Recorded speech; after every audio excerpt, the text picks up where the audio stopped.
Good morning. In this lecture, we will solve a numerical on few selected topics. In fact, this is a derivation for computing effective aperture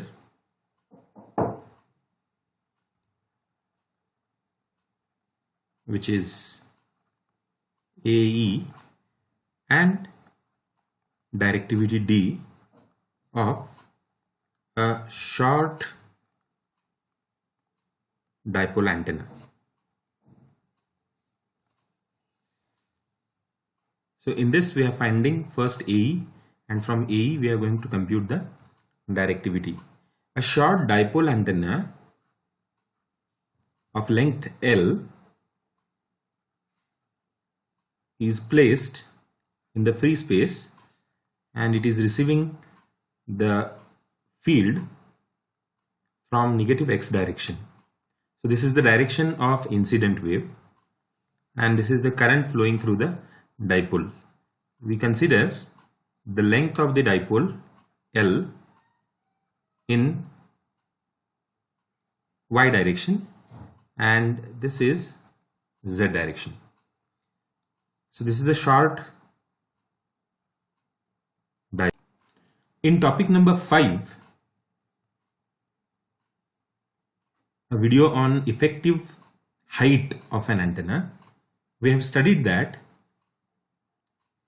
for an antenna with radiation resistance RR and load resistance RL, when both are matched, the maximum power transferred or delivered to the load by the antenna is given by 1/4 V square. V is the induced voltage divided by the radiation resistance RR. This is power in watts.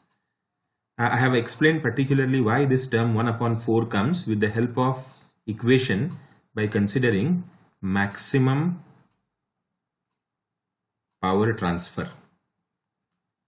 You can refer my video on lecture topic number 5 on effective height. Now, the equation can be represented, the equation for power can be represented in terms of effective aperture,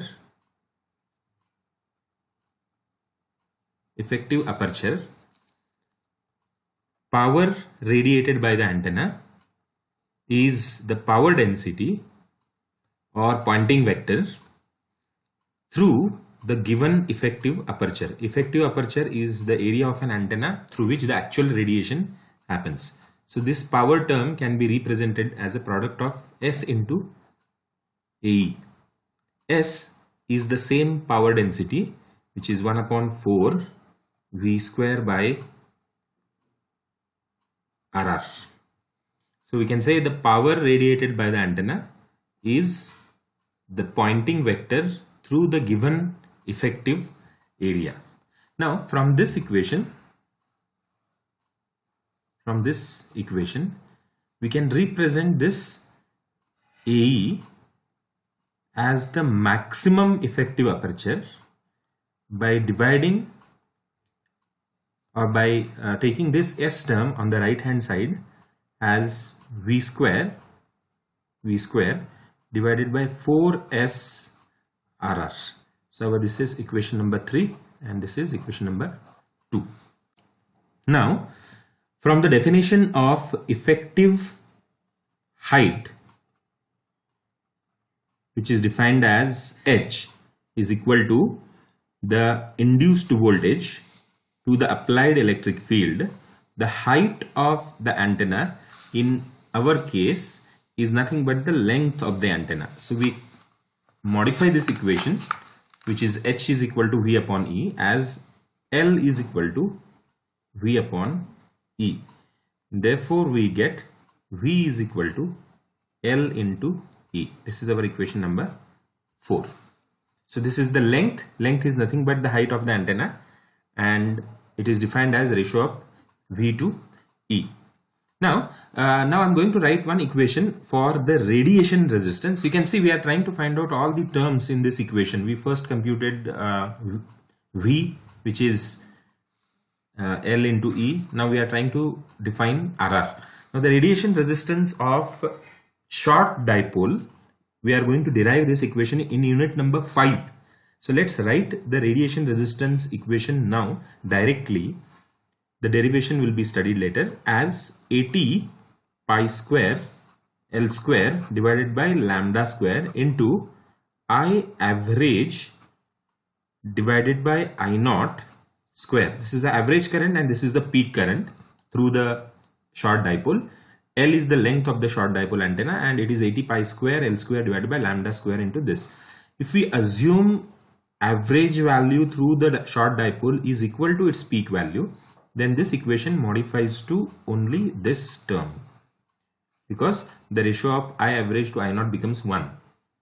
So RR is 80 pi square L square divided by lambda square.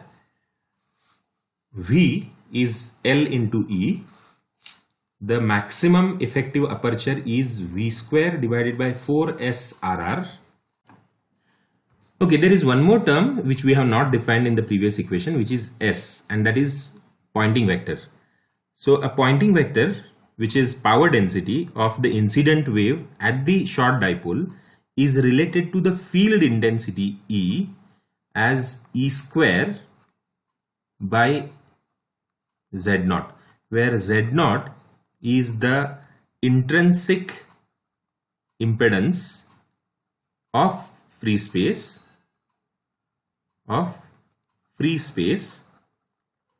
and its value is 120 pi or 377 ohms. We have studied this term as 377 ohms in previous lectures, but now we are going to make use of this term as 120 pi to simplify our derivation.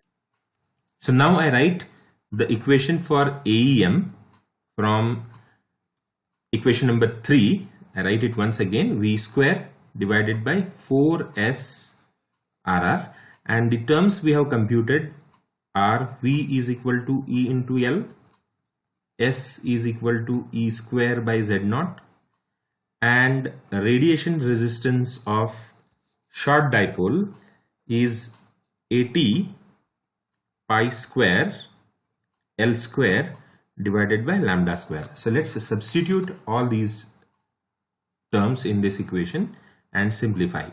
So the answer for AEM, which is maximum effective aperture, is V square, which is E square L square divided by 4S. S is E square divided by Z naught, and the value of Z naught is 120 pi.